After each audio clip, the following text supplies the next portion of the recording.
Nobody talks about Jake. Not really. They talk about Simon losing his mind to a crown across 65 million years of tragedy. They talk about Marceline surviving the apocalypse alone and carrying a stuffed toy for 1,000 years and finally allowing herself to be loved. They talk about Finn's reincarnation arc, his cosmic destiny as the blue catalyst comet, the arm he lost, reaching for a father who wouldn't reach back. The mythology of Adventure Time runs through all of these characters in ways that feel urgent and meaningful and large. Jake makes bacon pancakes and goes to sleep and loves Lady Rainicorn and gives Finn advice about girls that is sometimes bad and plays video games and occasionally says something that stops you completely in your tracks. Something so precisely true that you have to pause the episode and sit with it for a second. Something that arrives dressed as a joke and turns out to be the wisest thing any character in the show will say. And then Jake goes back to eating. This is the central paradox of Jake the dog. He is simultaneously the show's most philosophically interesting character, and the character the show most consistently presents as unbothered by being philosophically interesting. He does not know he is wise. He does not perform wisdom. His most accurate observations about life arrive in the same register as his enthusiasm for sandwiches and his willingness to nap through important events, not as epiphanies, but as offhand remarks, casual truths that he offers, and then immediately forgets because he is already thinking about lunch. That is a very specific kind of character. That is a character whose relationship with meaning is fundamentally different from every other character in Adventure Time. And when you examine what Jake actually believes about time, about identity, about love, about death, about what it means to live a life that is good, you find a coherent philosophy that the show never announces and Jake never articulates in full, but that is everywhere in how he moves through the world. Tonight, we go through that philosophy, not as a list of Jake's best quotes, though his quotes are often extraordinary, but as a sustained argument about what Jake the dog believes and what those beliefs teach us and what it would mean to actually live by them. Get comfortable, subscribe if you haven't. Let's start with the most basic question. Who is Jake the dog and why does he matter? Jake is 28, magical dog years old at the beginning of the show. The show never fully clarifies what this means in human equivalent years. It is approximately adult enough to have lived, to have a past, to have had a criminal period that he has grown beyond, to be in a committed long-term relationship with Lady Rainicorn, to be capable of giving advice about the things adults need advice about. He is not young, he is not old, he is at the specific age where he has enough experience to have learned things and enough life ahead to apply them. His origins are genuinely strange. His biological father is Warren Ampersand, an extra-dimensional shape-shifting alien who reproduces by biting compatible hosts from other species and injecting venom that gestates into offspring inside the host's body. Jake emerged from a pustule on his adoptive father, Joshua's head. Joshua and Margaret, the dogs who raised him, kept this truth from him for his entire childhood and adult life. Jake learned the truth in the show's 10th and final season, when he witnessed his own birth through a time slip in his parents' old detective office. This origin is philosophically significant, and I want to tell you why before we go anywhere else. Because it means Jake has spent his entire life being something he didn't know he was. He thought he was a magical dog, unusual, yes, gifted with stretchy powers, yes, but fundamentally a dog who grew up in a house with parents and a brother and eventually a best friend, and he was all of those things. But underneath the dog, underneath the stretchy powers, was the biology of an alien species from another dimension, a species that Warren Ampersand had been using for generations as a resource for his own survival. Most characters in most stories would find this information devastating. Most characters would experience this as a crisis of identity. If I am not who I thought I was, then who am I? And would spend significant narrative time working through what it means. Jake's response, documented in Abstract, the Season 9 episode where his alien biology emerges after the Elements arc's magical saturation causes him to transform into a giant blue five-eyed creature resembling Warren, is to sit with it and then choose. He has a dream. He talks to Jermaine, his human brother. He processes the visual strangeness of his own transformed body, and then he returns to his yellow dog form, not because the blue form is wrong, not because he is denying what he is, but because the yellow form is who he is. The choice is his. This is the first and most foundational element of Jake's philosophy. Identity is not given, it is chosen. In 1945, the philosopher Jean-Paul Sartre delivered a lecture called Existentialism is a Humanism, in which he argued that existence precedes essence, that human beings are not born with a fixed nature or purpose, but must define themselves through their choices and actions. Sartre's argument was specifically about the absence of a predetermined essence, the terrifying freedom of being a creature that must decide what it is. Jake lives this. His biology is alien. His upbringing was canine. His powers are cosmologically anomalous. The show eventually reveals that Jake is likely the yellow catalyst comet's incarnation, a cosmic force given dog form. He is stretched, literally and figuratively, between what he was born as, what he was raised as, and what the universe intended him to be. Any of these could be his real self. He picks none of them. He picks the self that is continuous with the choices he has made, and the relationships he has built, and the life he is actually living. Sartre would recognize this. So would Erik Erikson, the developmental psychologist, who described identity not as a thing you discover, but as a thing you construct through the process of confronting your circumstances and deciding what you will do with them.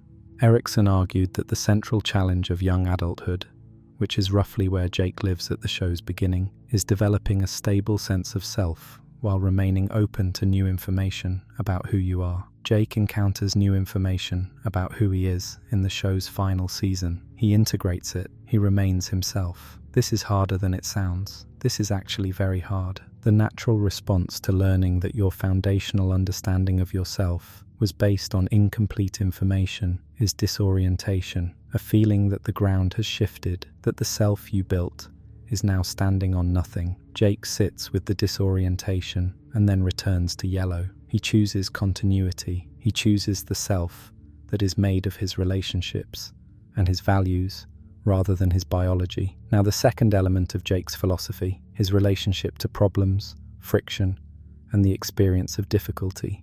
To live life, you need problems. If you get everything you want the minute you want it, then what's the point of living? This is possibly the most famous thing Jake has ever said. It is the kind of line that gets turned into a motivational poster, stripped of context, treated as a pithy observation about perseverance. And it is that. But it is also something more specific when you understand the character who is saying it and the context in which he says it. Jake is not talking about the value of hard work. He is not making an argument for delayed gratification in the Protestant work ethic sense, the idea that you earn good things through suffering. He is making a different claim, that problems are constitutive of experience, that a life without friction would not be a better life, but a non-life, a life that would have no texture or meaning, because meaning itself is a function of wanting things that are not immediately available. The philosopher Albert Camus spent his career arguing against what he called the temptation to escape,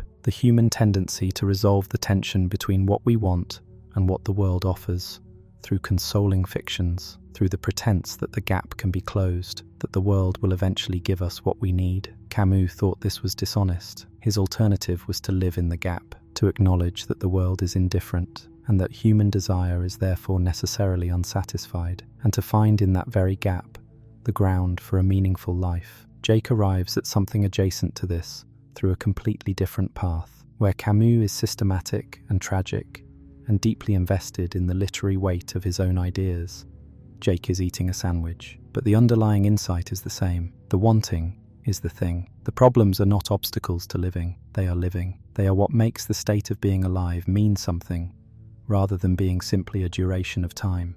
The difference between Jake and Camus is important and illuminating. Camus is heroic about this. His vision of Sisyphus pushing the boulder up the hill and smiling is an act of defiance, a declaration that meaning is manufactured by the self against the indifference of the cosmos. Jake is not heroic about it. Jake is not defiant. He is simply at ease with the way things are. He does not need to insist on meaning. He finds it without insisting. This is the second element. Jake has what psychologist Mihaly Csikszentmihalyi called flow, the state of optimal engagement in which a person is fully absorbed in what they are doing, where the gap between effort and reward disappears, not because the effort is removed, but because the engagement is total. Jake's relationship to his own life is characterized by this kind of absorption. He is fully present in his adventures,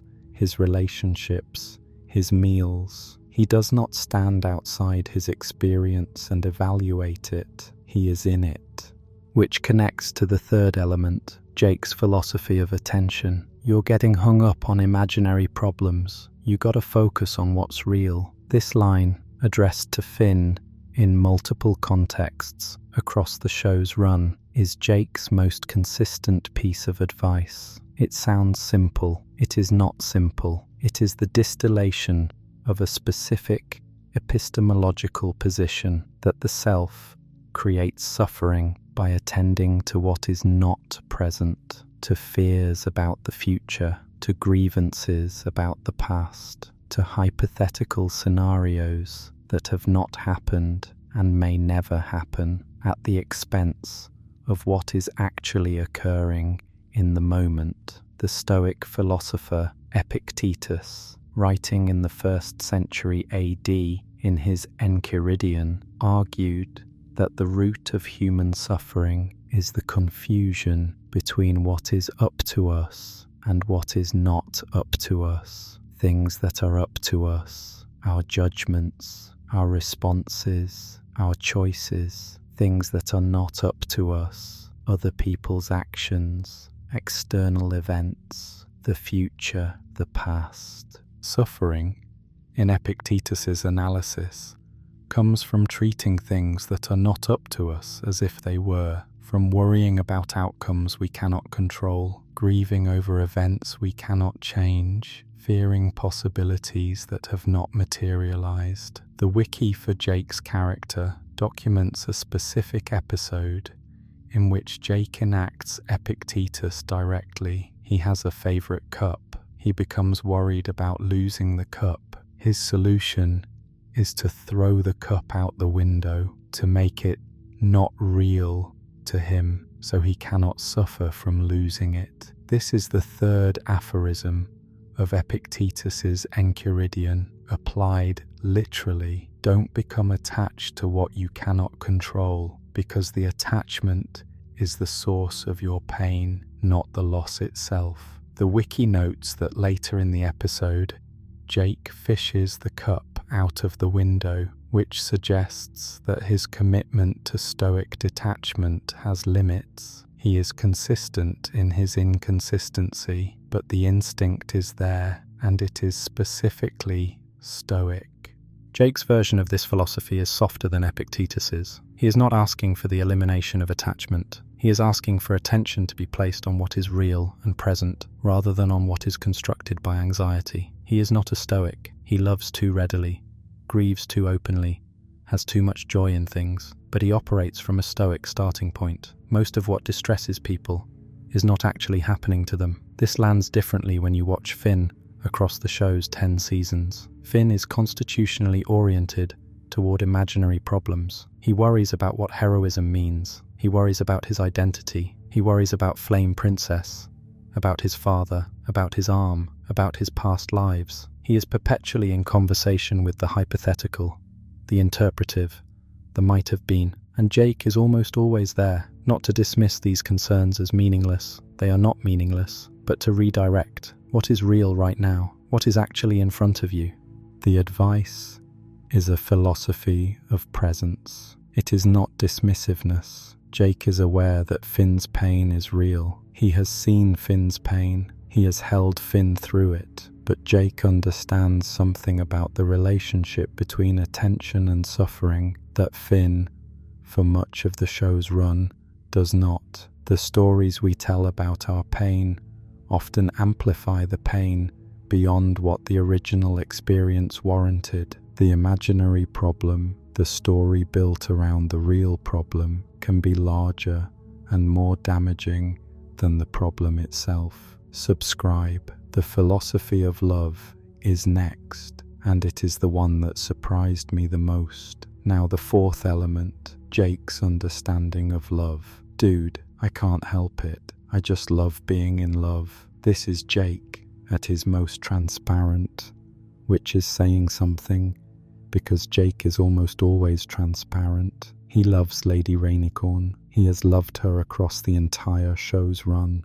He loves her in the specific way that the show uses to make arguments about what love actually is. Not the romantic ideal, not the breathless urgency of Finn's early crushes, but the long-settled, deeply comfortable, genuinely joyful partnership of two beings who have chosen each other and keep choosing each other. The show reveals in Lady and Peebles, Season 4, that Lady Rainicorn is pregnant with Jake's children. Jake's response is one of the show's most emotionally honest moments. Fear, disorientation, and then immediate commitment. He does not run, he adjusts, he becomes a father. This connects to Erik Erikson's developmental model in a specific way. Erikson described the central challenge of middle adulthood as generativity versus stagnation, the question of whether a person will invest in the next generation, in building something that extends beyond the self, or whether they will turn inward and remain primarily focused on their own experience. Jake is generative.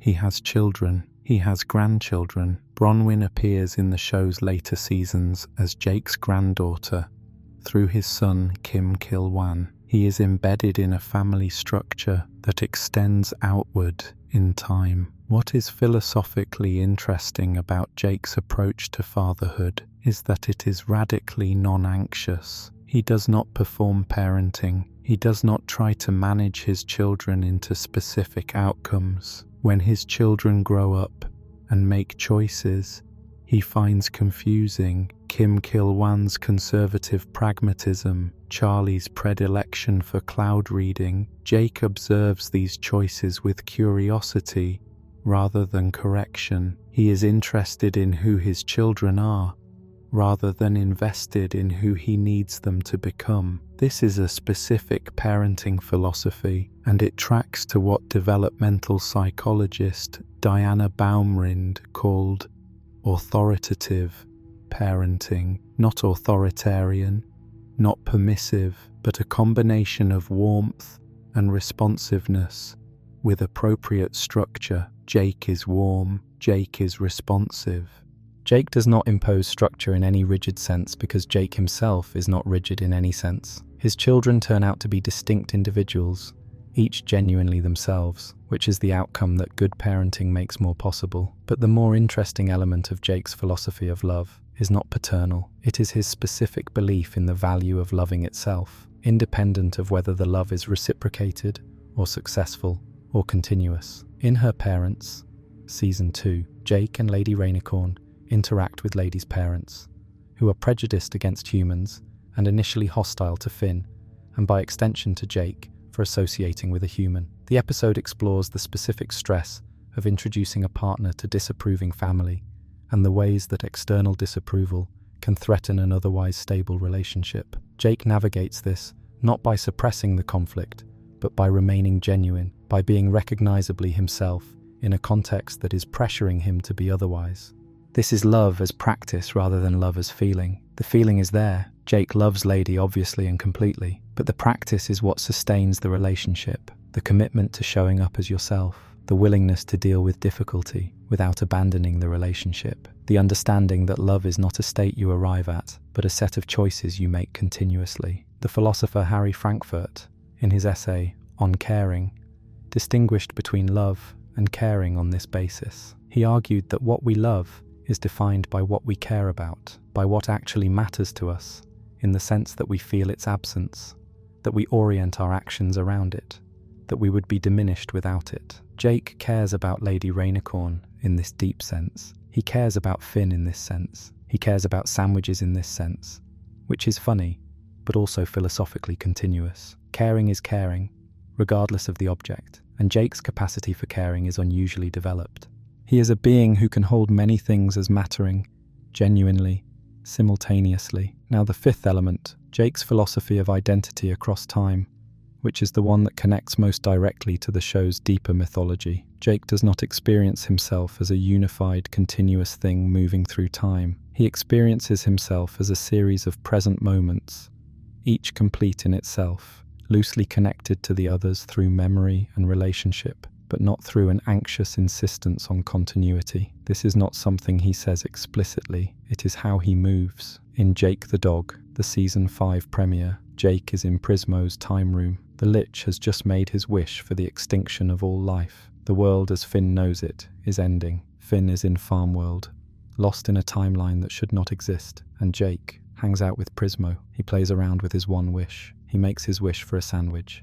He recognizes at some point that the situation requires a real wish and makes a better one, but not in the way a character in Crisis operates. He operates the way he always operates, by being present to what is actually in front of him, attending to the immediate relationship, Prismo, rather than to the abstract enormity of what is happening, the Lich's extinction wish. Prismo, who is the show's wisest cosmic entity, says to Jake at one point that he thinks Jake will figure things out. He says it the way you say it about someone you trust, not because they are the most competent person in the room, but because they have the right relationship to uncertainty. Jake can be trusted with uncertainty. He does not panic. He does not spiral. He attends to the present moment and handles what the present moment presents. This is what the Buddhist tradition calls beginner's mind, approaching each moment without the overlay of accumulated anxiety, without the weight of every previous difficulty, with the freshness that allows genuine response rather than automatic reaction. Jake has beginner's mind about almost everything. Each situation is what it is, not what his history has taught him to expect. The philosopher William James wrote in 1890 that the faculty of voluntarily bringing back a wandering attention over and over again is the very root of judgment, character, and will. He thought this capacity for returning attention to the present was the core of what it meant to have a character at all. By this definition, Jake has more character than almost anyone in Adventure Time. He continuously returns his attention to what is actually there. He does not wander into the past or the future in ways that prevent him from responding to the present. The sixth element is the one that took me longest to understand and that I think matters most. Jake's philosophy of death. In The New Frontier, Season 3, Jake has a croak dream. A croak dream is a premonition about one's own death, confirmed by the presence of the cosmic owl. The dream shows Jake in space with a banana man and a rocket ship. He runs out of air. He dies. Jake's response to having a confirmed premonition of his own death is calm, not performed calm, not dissociation or denial, genuine calm. He finds the dream interesting. He is curious about the banana man. He accepts that this is how he will die, and he is not particularly upset about it. He says he will probably live another 100 years, and then whatever the dream shows will happen. Finn is devastated. Finn cannot accept this. Finn spends the entire episode trying to prevent Jake's death, trying to alter the circumstances that the dream described, trying to keep Jake from encountering the banana man at all. Jake goes along with this because Finn needs to, not because Jake thinks it will work.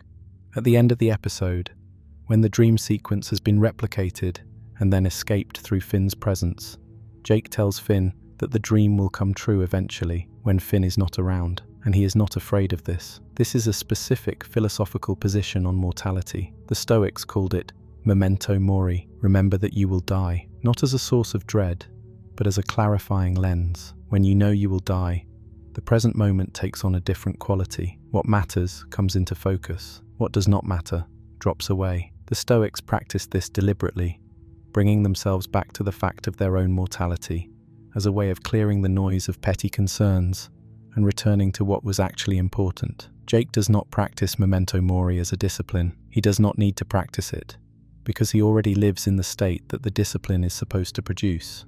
He already knows, at some level, that everything is temporary. He already has the relationship to time and impermanence that the Stoics were trying to cultivate through intentional practice. The philosopher Heidegger described this as being toward death, the orientation to one's own mortality that allows for authentic existence. Heidegger thought that most people lived in what he called das Man, the anonymous they, the comfortable fog of social convention and distraction that prevents a person from confronting the finitude of their own existence. The confrontation with death, for Heidegger, is the thing that makes a person real, that pulls them out of das Man and into genuine selfhood. Jake is already pulled out. He is already authentic, in Heidegger's sense, without having had the confrontation that Heidegger thought was necessary to produce it.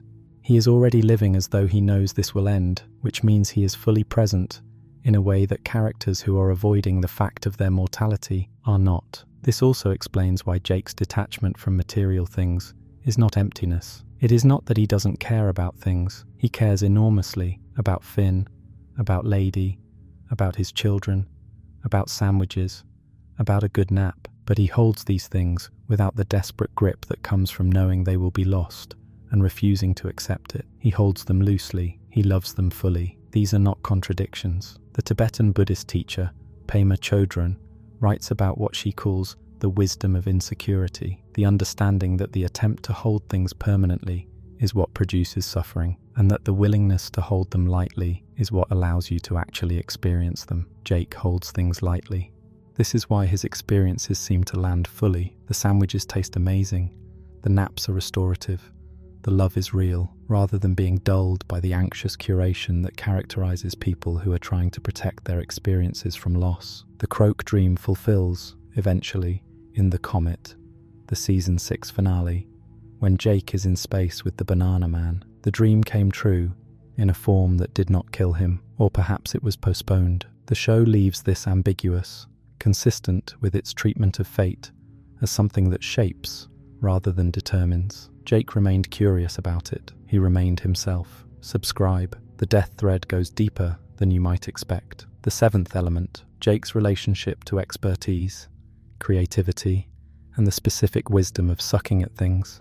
Dude, sucking at something is the first step to being sorta good at something. This is Jake's most celebrated line, and it is also, philosophically, his most important contribution to Adventure Time's ethical framework. It sounds like encouragement. It is encouragement, but it is also a specific theory of learning and growth that has been developed in detail by researchers in psychology and education over the past several decades. The psychologist Carol Dweck has spent her career studying what she calls mindset, the framework through which people understand their own abilities. She distinguishes between a fixed mindset, in which abilities are understood as stable traits that you either have or do not have, and a growth mindset, in which abilities are understood as capacities that develop through effort and practice and failure. Jake has the growth mindset in its purest form.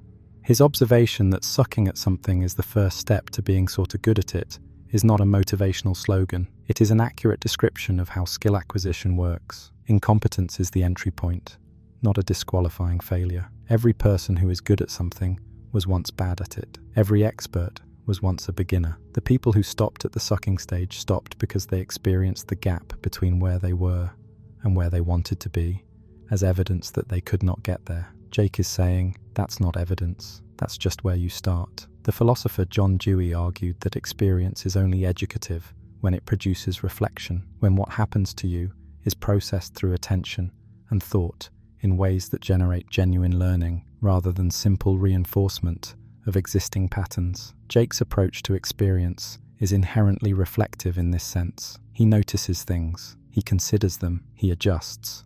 He is not reactive in the sense of being impulsive, though he can be impulsive, but in the sense of being open to what experience teaches. His cooking is the clearest example. Jake's relationship to food is not casual appetite, it is genuine craft. He has developed skills, preferences, specific knowledge about technique and flavor, and what makes a meal good. He cooks with attention and care, and he arrived at this expertise through the process he describes. He was worse at it at some point, and he kept cooking, and he got better. The bacon pancakes are the result of someone who took sucking seriously enough to move through it. This also connects to Jake's relationship to his own powers. His stretchy powers are remarkable. He can become a submarine, a house, a full medical facility, a bridge. The range of what he can do with his body is extraordinary, but he arrived at this range through play, through experimentation, through using his powers in ways that didn't work and adjusting. He stretched himself into shapes he couldn't maintain and then figured out what he needed to do differently. The powers are natural, but the mastery of them is practiced. The specific wisdom in sucking at something is the first step to being sorta good at something, is in the phrase, sorta good. Jake does not promise mastery. He does not promise that effort reliably produces excellence. He promises that you will get somewhat better, and that somewhat better is worth doing, and that the experience of improving, even modestly, is itself meaningful. This is more honest than most motivational rhetoric, and more useful, because it does not ask you to believe in an unlikely outcome in order to start. It just asks you to start. Now the closing thread. Jake's philosophy in total. He is not a philosopher. He has never read Epictetus or Sartre or Heidegger or Dewey or Dweck or Camus. He is a dog who makes bacon pancakes and goes on adventures and loves his family and sometimes says things that sound like jokes, but turn out to be the most accurate description of how to live that the show contains. His philosophy, assembled from its elements, is something like this. You are who you choose to be, not who you were born to be. Problems are constitutive of experience, and therefore not obstacles to living, but the substance of it. Attention placed on what is real is more useful than attention placed on what is imagined. Love is a practice, not a state, and the practice of loving widely and well is one of the best uses of a life. You will die. This should make the present feel more precious, rather than more dreadful. You will suck at things. This is the beginning of getting better at them. Each moment is complete in itself. You do not need to make them add up to a grand total, because the total is not the point. This is Jake. This is the character who is presented as the sidekick, the comic relief, the easygoing counterweight to Finn's relentless seriousness. This is the character whose deepest episodes, The New Frontier, Jake the Dog, Abstract, Jake the Star Child, reveal someone whose equanimity is not laziness or avoidance, but a genuine orientation toward existence that most human beings spend their entire lives trying to cultivate. The show understood this. When Jake died, confirmed in the Obsidian special by the memorial tattoo on adult Finn's chest, surrounded by forget-me-not flowers, the flower that means, "do not forget me," the show did not show it. It showed the evidence afterward. A tattoo, a specific kind of flower, a detail that rewards the careful viewer. Even in grief, the show handled Jake the way Jake handled everything, by putting the meaning in what is real and present and specific, and trusting that you will find it. And when Jake chose to return from the 50th Dead World, the highest level of the afterlife, the place of perfect peace, chose to reincarnate rather than stay in nirvana, chose Finn over transcendence, the show gave us the most perfect expression of Jake's philosophy that it had. Not a speech about why, not a declaration of values, just a choice. Just Jake being Jake, present, committed, choosing the relationship over the peace, choosing the next adventure over the end of adventure. This is what Jake teaches, not through lectures or manifestos, but through the specific texture of how he moves through the world, how he holds his cup lightly, how he makes his sandwich, how he tells Finn to focus on what's real, how he accepts his croak dream and remains curious, how he returns to yellow after learning he is also blue, how he chooses, always, to be here rather than somewhere easier. Some of you watching this are in the middle of something hard. Some of you are stuck on imaginary problems that feel more real than anything actually in front of you. Some of you have discovered something about yourselves that is making you question everything you thought you were. Some of you are afraid of what is coming, or grieving what is gone, or convinced that the gap between where you are and where you want to be is too large to cross. Jake would probably make you a sandwich and tell you that you're getting hung up on imaginary problems and that sucking at something is just the first step. And he'd be right. The identity thread expanded. When Jake discovers his alien biology in abstract, the episode's structure is significant. He does not simply transform and then choose to transform back. He has a dream in which he tries to paint, and the painting looks nothing like what he intended. Jermaine tells him that he painted the way he sees himself: alien, blue, five-eyed, monstrous. The disconnect between how Jake thinks he looks and how he actually looks at this point is the episode's central image. Identity as the gap between what you are told you are and what you recognize when you look. But the painting also has a deeper meaning. Jermaine is an artist. He has made his life out of the practice of making things that reveal what is true about the maker. When Jake's painting looks like a monster, Jermaine doesn't tell Jake that he is a monster. He reads it the way a therapist reads a drawing, as a representation of a fear, not a fact. Jake is afraid of his own alien form. The painting is the fear. The resolution, Jake returning to yellow, is not denial of the blue. It is the integration of the knowledge that the blue exists with the choice to inhabit the yellow. He is not pretending the alien form is not real. He is asserting that the form he chooses to inhabit is the real one. This is existentialist identity formation at its most precise. You are not what you were made of.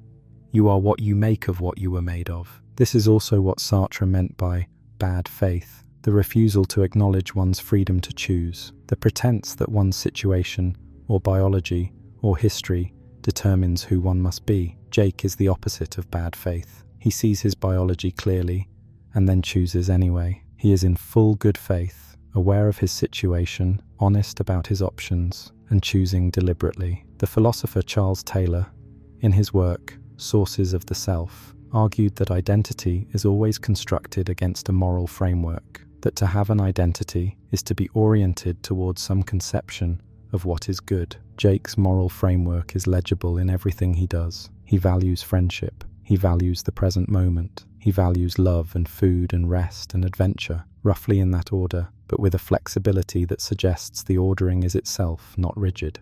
His identity is constructed against this framework. He knows who he is because he knows what he values, and he knows what he values because he has paid enough attention to his own experience to notice what matters to him when it is present and what aches when it is absent. The identity thread connects directly to the love thread because Jake's capacity to love is part of his identity structure. It is not incidental to who he is. It is constitutive. A Jake who didn't love Finn and Lady and his children with such ease and specificity would not be Jake. The love is the self, not an expression of the self. Now the death thread, expanded. The Croak dream fulfills in an ambiguous way. In The Comet, the season 6 finale, the scene with the Banana Man in space occurs. Jake is there. The Banana Man is there. The setting looks like the dream, and Jake does not die. He floats in space. He is fine. The show does not clarify whether this was the fulfillment or the postponement of the dream.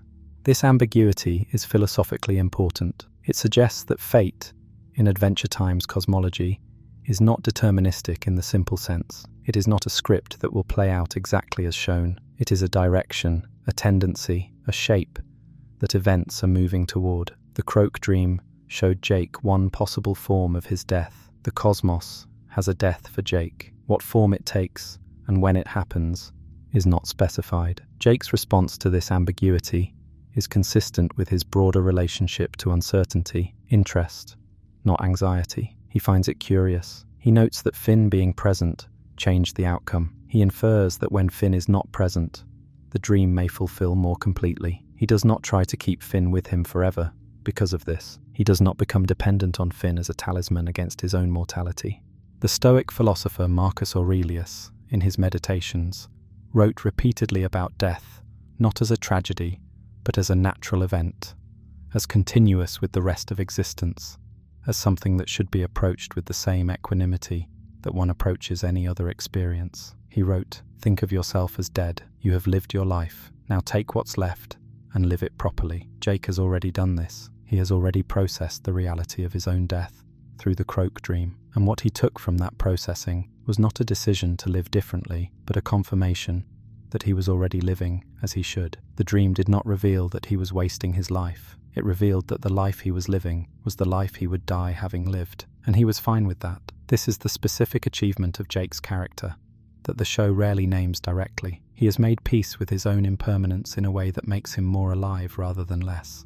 He is not diminished by knowing he will end. He is clarified by it. The forget-me-nots on Finn's memorial tattoo, the flowers that mean, "Do not forget me," are the show's acknowledgement that Jake succeeded at this. He died. He is not forgotten. The life he lived was worth memorializing, with a tattoo surrounded by flowers that carry a specific request, "Remember me." And Finn, who spent the entire series running forward, making his arm tattoo an act of forward-facing grief, carries Jake on his chest for the rest of his life. This is what the philosophy of death produces when it is lived rather than merely understood. A life that is worth being carried by the people who loved you. A life that leaves traces that are not regret, but grief that has been processed. Sorrow that has transformed into something that can be displayed publicly on a chest rather than hidden.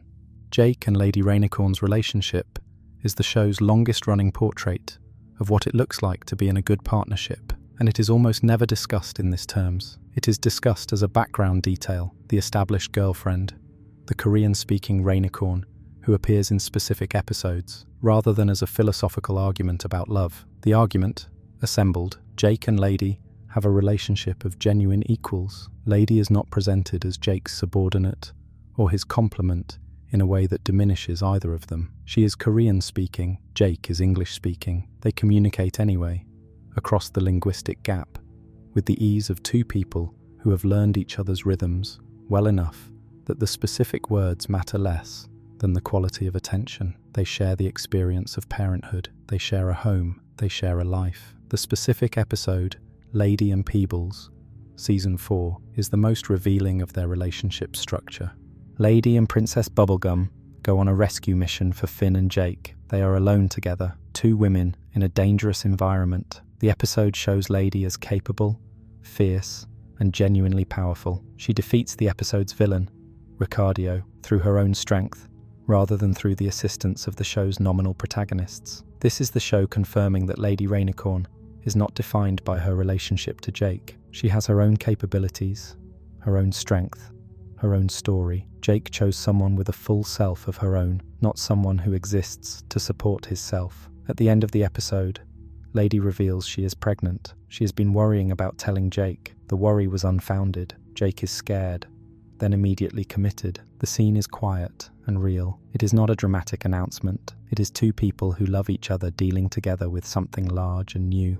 This is the show's argument about partnership, not the grand gesture, not the explosive declaration, but the steady presence in the large moments. The philosopher Bell Hooks, in All About Love, distinguished between love as a feeling and love as an action. She argued that most of what people call love is actually a yearning for love, a desire to receive what love produces, without the commitment to the practice that produces it. Love, in Hooks's framework, requires will and intentionality. It is not passive. It does not simply happen to you. You choose it, repeatedly, in the specific moments when it would be easier not to. Jake loves, in Hooks's sense. He is not passively in love with Lady. He is actively loving her, choosing her, staying, dealing with the hard moments, making the commitment concrete through the texture of daily life, rather than through romantic declaration. The relationship is not dramatic. It is durable, and the durability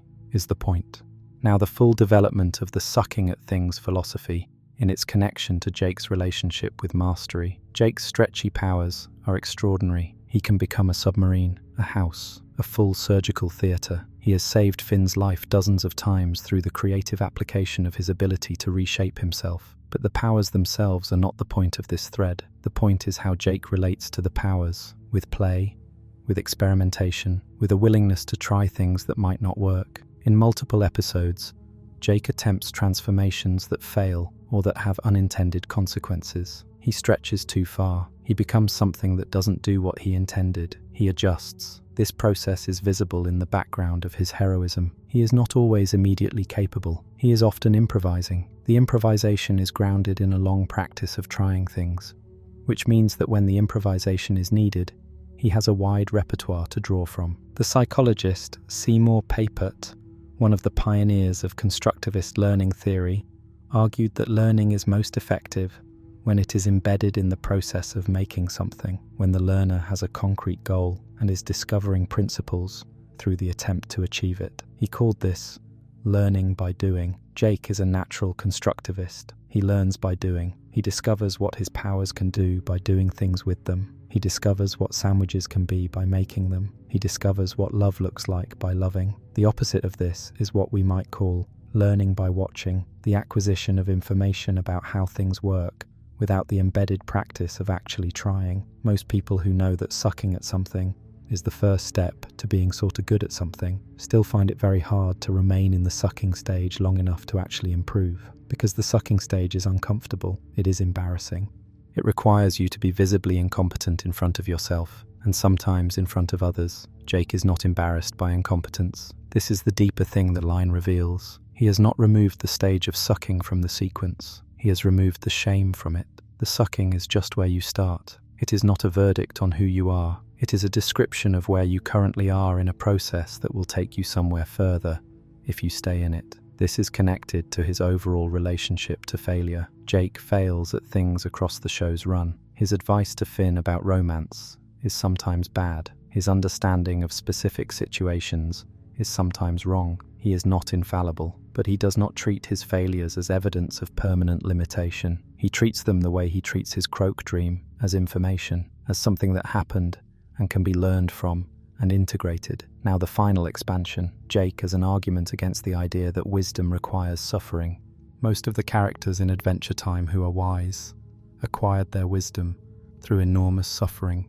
Simon lost his mind and his love to a crown. Marceline watched the world end and everyone she loved die. Princess Bubblegum built a civilization from nothing and had to reckon with every choice she made. The Ice King's tragedy, Billy's retirement. The wisdom in this show is almost always paid for with enormous pain. Jake is not like this. Jake's wisdom is not the product of suffering, it is the product of attention. He has paid close attention to his own experience without the overlay of catastrophe, and the attention has produced genuine insight. He has not been through the fire. He has not lost his mind or his love or his sense of self. He has lived a good, ordinary life.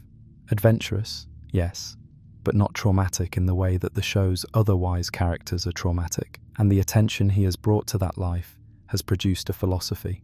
This is the show's most under-examined argument, and it is made through Jake's existence rather than through any statement about it. You do not need to suffer to learn something true about how to live. Suffering can teach, but it is not the only teacher. Attention, presence, and the willingness to take your own experience seriously, to notice what you notice, and to sit with it honestly, can produce the same knowledge through a less costly path. This is also why Jake is the character who is most directly useful to a viewer watching Adventure Time. Finn's arc is about what it means to be a hero, which is a specific and unusual calling. Simon's arc is about trauma and loss, and the long work of recovering selfhood. Marceline's arc is about grief and immortality, and the specific problem of loving people who will die. These are rich and important and emotionally resonant, but they are not most people's situation. Most people's situation is Jake's situation. You have a life.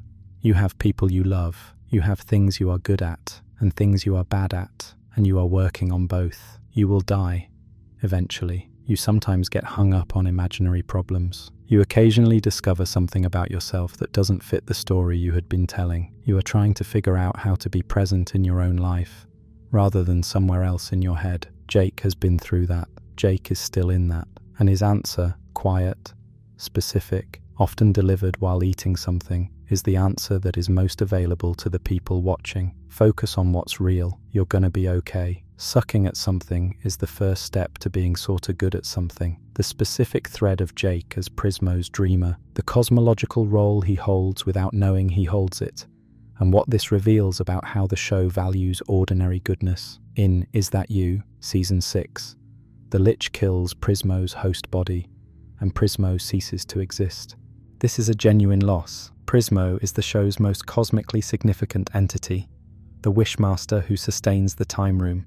the being without whom the multiverse's wish mechanics would collapse. The solution to this crisis involves a complex time loop setup in which Jake is required to sleep in a specific bed, becoming the new dreaming host that sustains Prismo's existence. Jake becomes Prismo's dreamer. The most powerful wish-granting entity in the multiverse is now sustained by Jake the dog's sleeping body. The Wishmaster exists because Jake is taking a nap. The show never makes a big deal of this.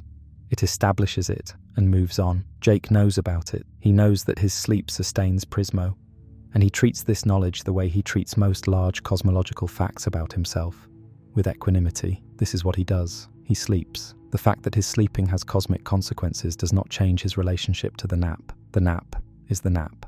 This is the show's most explicit statement about the specific kind of importance that ordinary goodness carries. Jake is not heroic in Finn's sense. He is not cosmically significant in the way the Lich or the Catalyst comets or Golb are significant. He is a dog who sleeps and loves and makes sandwiches, and the universe is using his sleep to sustain its own architecture. The philosopher Simone Weil, in her essay Reflections on the Right Use of School Studies, argued that attention, genuine, fully given attention to whatever is in front of you, is the fundamental act of love and the foundation of all genuine knowledge. She was writing about how students study, but the argument extends. The capacity to be fully present, to actually attend to what is there rather than to what you expect to be there or wish to be there, is both a moral quality and a cognitive one. Jake has this quality in abundance. His attention, when given, is total. He is not distracted by abstract concerns. He is not half present while thinking about something else. When he is with Finn, he is with Finn. When he is making a sandwich, he is making a sandwich. When he is sleeping completely, and the universe runs on it. There is a Buddhist concept called ordinary mind, the idea that enlightenment is not an escape from ordinary experience, but a full inhabitation of it. The ordinary mind is not the unenlightened mind. It is the mind that is at ease with its own ordinariness, that does not reach beyond the present moment for some more elevated state, that finds the ordinary moment sufficient. This is Jake. His ordinary mind sustains the cosmos. His nap keeps Prismo alive. His breakfast is genuinely good. The philosopher's name for this is immanence, finding the transcendent within the ordinary rather than above or beyond it. Jake's life is full of immanence. The sandwiches are transcendent sandwiches. The nap is a transcendent nap. The love is love experienced fully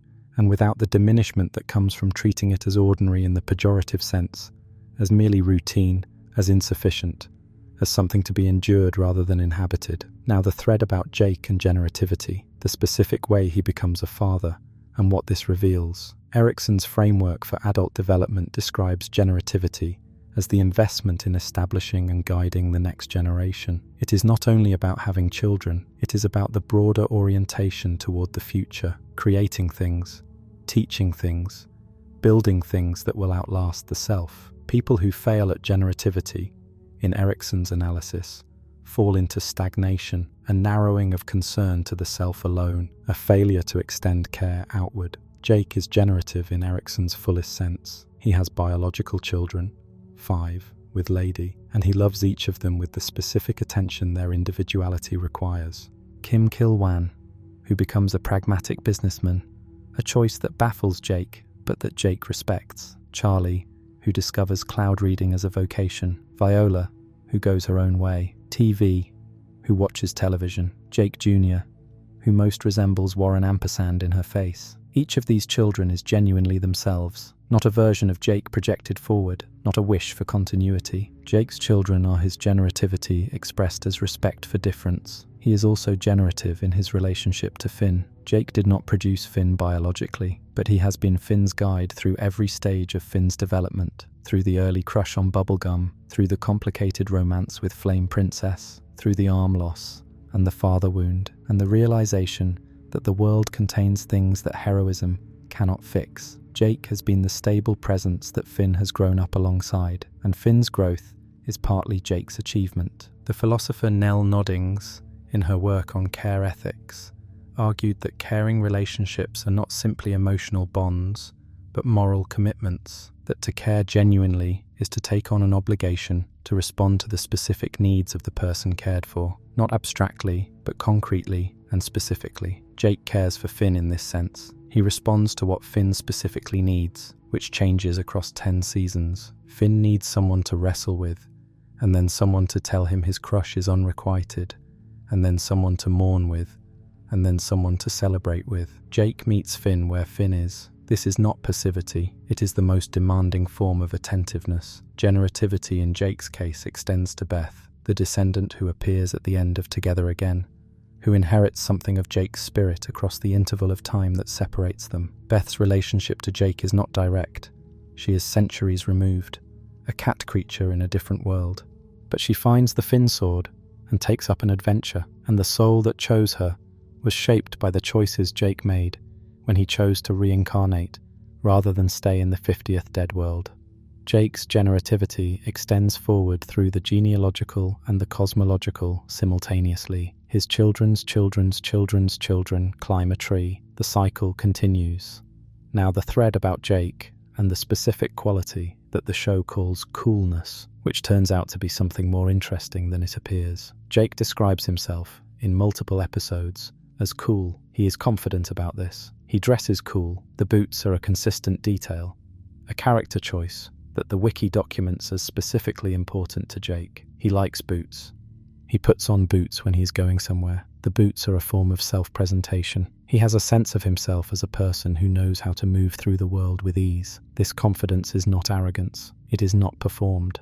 It is the specific confidence that comes from having a stable sense of self, from knowing who you are well enough that you do not need external validation of it. Jake says he is cool and then acts in the way that he acts, which is sometimes goofy and sometimes deeply eccentric and sometimes completely at odds with conventional definitions of cool. And none of this creates any tension for him because his definition of cool is being genuinely yourself without apology. This is the philosopher Harry Frankfurt again on self-love. Frankfurt distinguished between legitimate self-love, the kind that is grounded in accurate self-knowledge and genuine self-acceptance, and narcissism, which is a distortion of self-perception in the direction of inflation. Jake has legitimate self-love. He knows what he is good at and what he is not good at. He knows what he values and what he doesn't. He does not perform a version of himself that is better than he is.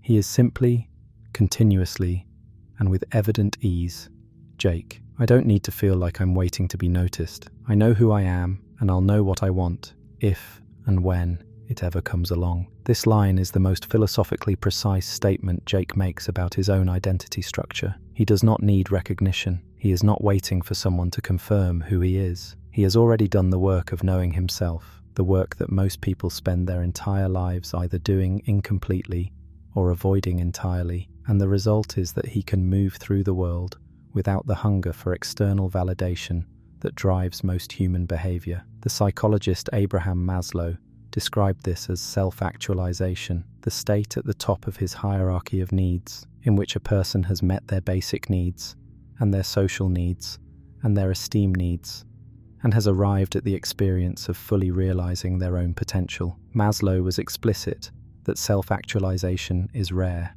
Most people get stuck at the lower levels of the hierarchy, dealing with unmet needs that prevent them from reaching the self-actualizing state. Jake appears to be self-actualized. He is not struggling with basic needs. He has food, shelter, safety. He is not struggling with belonging needs. He has Finn, Lady, his children. He is not struggling with esteem needs. He knows who he is. He has arrived, somehow, without the dramatic struggle that Maslow's model implies is necessary, at the place where he can simply be himself and find this sufficient. The interesting question is how, and I think the answer is Jake's relationship to attention, his specific capacity for being fully present rather than perpetually somewhere else. Self-actualization, in Maslow's framework, requires that you actually experience your own life rather than spending your time managing anxiety about it. Jake experiences his life. The bacon pancakes taste like bacon pancakes. The adventure is an adventure.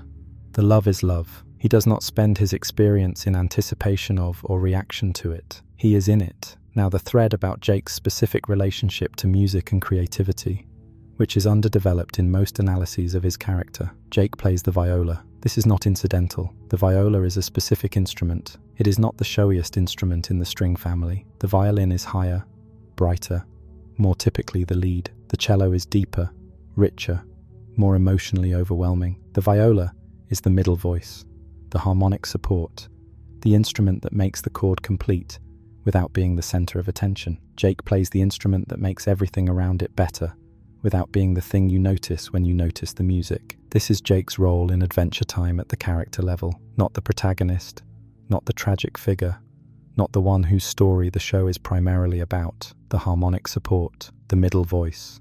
The character who makes Finn's heroism possible without being the hero, who makes the world of Ooh coherent without being its center. In Sad Face, Season 2, Jake's tale is revealed to have its own personality, a clown character who performs for candy people while Jake is asleep. The tail clown performs for children. He entertains. He is moved by the children's emotional responses to his performance. When a child cries, the tail clown is heartbroken. When the children laugh, he is genuinely fulfilled. This is Jake's creative self, expressed through an appendage, the part of him that makes art and is affected by the audience's response to it. The philosopher John Dewey, in Art as Experience, argued that artistic experience is not separate from ordinary experience, but its fullest expression. That aesthetic experience is what happens when ordinary experience becomes coherent, when the self and the world are fully in contact with each other, when the gap between subject and object temporarily closes. The tail clown's performance for the candy children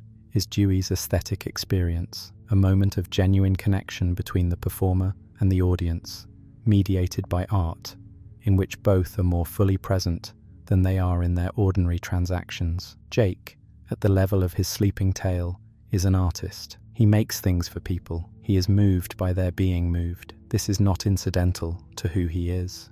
It is continuous with his relationship to cooking, to his powers, to his relationships, all of which have an artistic quality in the sense Dewey means. They are full engagements, complete presences, moments when the self is entirely in contact with what is happening. Subscribe. The cosmological dimension is where this all comes together. The show eventually reveals that Jake is likely the yellow catalyst comet's incarnation, a cosmic force given dog form, the embodiment of some principle that the show never fully names. The green comet is the Lich, extinction. The blue comet is Finn, heroism, goodness. The yellow comet is Jake. The color is warm. The principle it represents is never stated, which is itself a statement. The show does not name what Jake represents cosmically. It names what Finn represents, cosmic good, and what the Lich represents, extinction. But Jake's cosmic principle is left as an open question.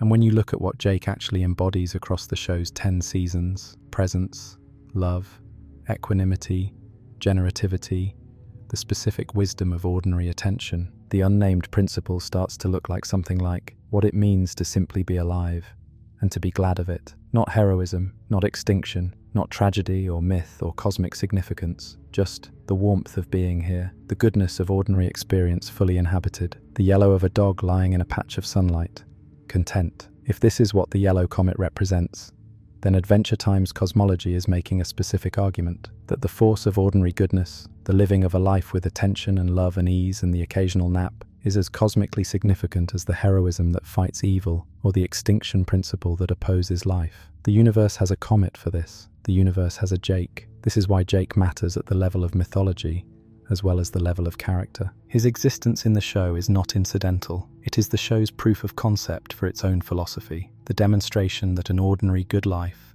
lived with full attention and genuine love, and the specific wisdom that comes from paying close attention to your own experience, is not a lesser version of the heroic life. It is the thing the heroic life is supposed to protect. Finn fights monsters so that people can live their ordinary lives. Jake is the ordinary life that the fighting is for. When you understand this, the finale's flash forward becomes different. Shermie and Beth climb the tree. They find the Finn sword. They are new heroes.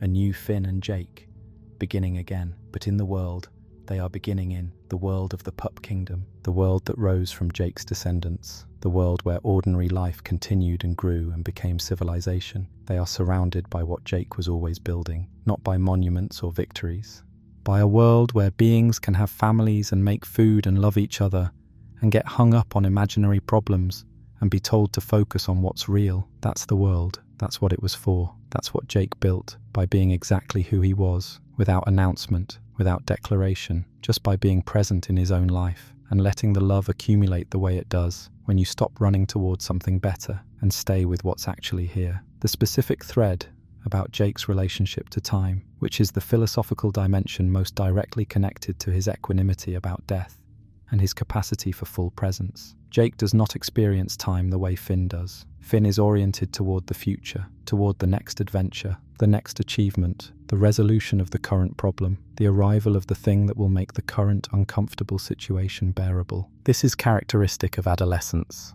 the developmental stage where the future feels more real than the present, because the present is understood as a waiting room for some more complete version of life that is coming. Finn's relationship to time improves across the show's run as he grows up, but his default orientation remains forward-looking. Jake is present-oriented. This is not the same as being short-sighted or incapable of planning. Jake plans. Jake strategizes. Jake has goals. But the planning does not colonize his experience of the moment. He can be in a conversation without the conversation being merely instrumental, without it being about what he needs from the conversation rather than what the conversation actually is. The philosopher Henry Bergson distinguished between time as measured, clock time, the abstract sequence of identical units, and time as experienced, what he called duration. Duration is the felt passage of time, the way a moment of deep engagement seems to last longer than a moment of boredom or anxiety, the way the quality of experience varies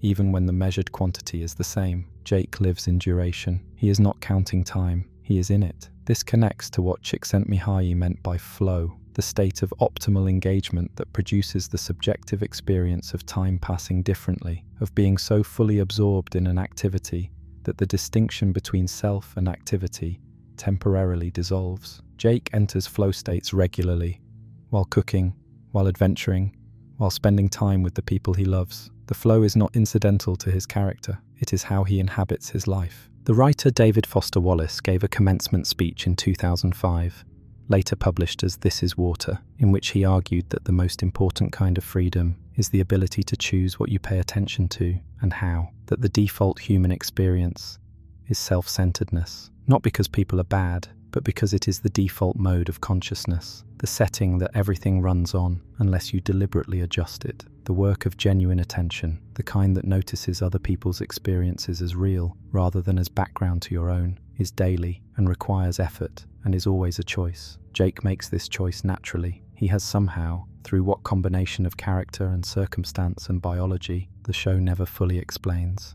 arrived at the attention setting that Wallace was describing as the goal of an educated mind. He notices other people. He takes their experiences seriously.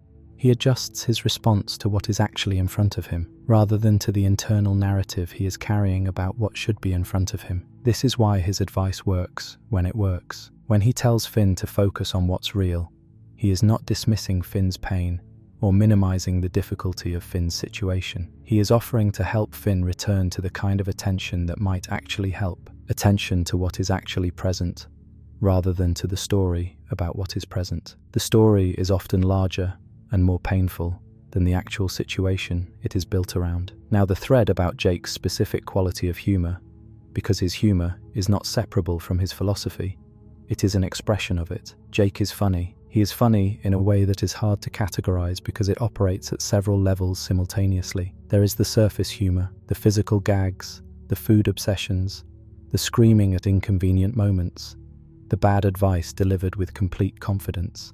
This humor is the humor of a relaxed personality in an absurd universe, someone who has made peace with the basic strangeness of existence and finds it amusing rather than threatening. But underneath the surface humor is something more interesting. Jake's jokes are often accurate. The best of his lines, sucking at something, is the first step to being sorta good at something. To live life you need problems. You're getting hung up on imaginary problems, are funny and true simultaneously. The humor does not undercut the truth. It is the vehicle for the truth. The philosopher Henry Bergson also wrote about humor in his 1900 essay, Laughter. He argued that comedy arises from the the mechanical encrusted on the living, from the perception of something alive behaving like a machine, rigidly following a pattern when the situation calls for flexibility. The person who slips on a banana peel is funny because they were moving mechanically, not attending to where they were going.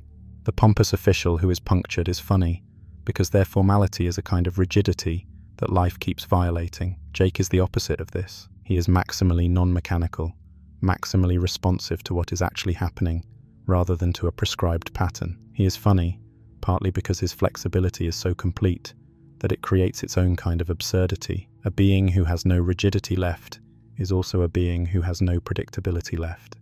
And the unpredictability is comic. You do not know what Jake will do next, because Jake is fully responding to the present moment, and the present moment is always strange. The humor also serves a specific relational function. Jake uses humor to make difficult things bearable, for Finn, for others, for himself. Not to avoid the difficulty, but to create a context in which the difficulty can be present without overwhelming everything. The bacon pancake song in the middle of a world-ending crisis.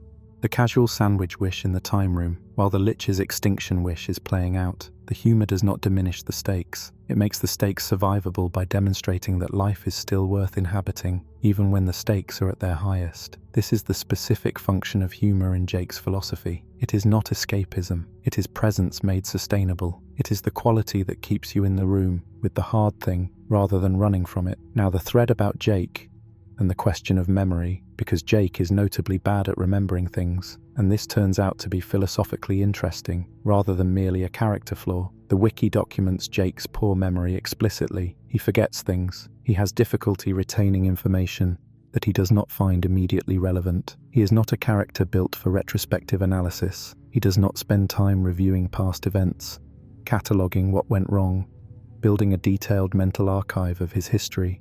This would be a weakness in most contexts, but in the context of Jake's overall philosophy, the poor memory connects to something important. He is not burdened by his history. He does not carry his past in the way that characters with better memories do. He does not replay failures. He does not nurse grievances. He does not have the kind of vivid mental archive that makes the past feel present and immediate in ways that interfere with the actual present. The psychologist William James, who wrote extensively about memory, distinguished between primary memory, what we hold in current consciousness, and secondary memory, what we can retrieve from the past. He noted that the richness of mental life depends partly on the capacity to hold complex contents in primary memory, to keep many things present simultaneously. But he also noted that this capacity can be a burden. The person who holds everything in consciousness at once is overwhelmed by the complexity of their own experience.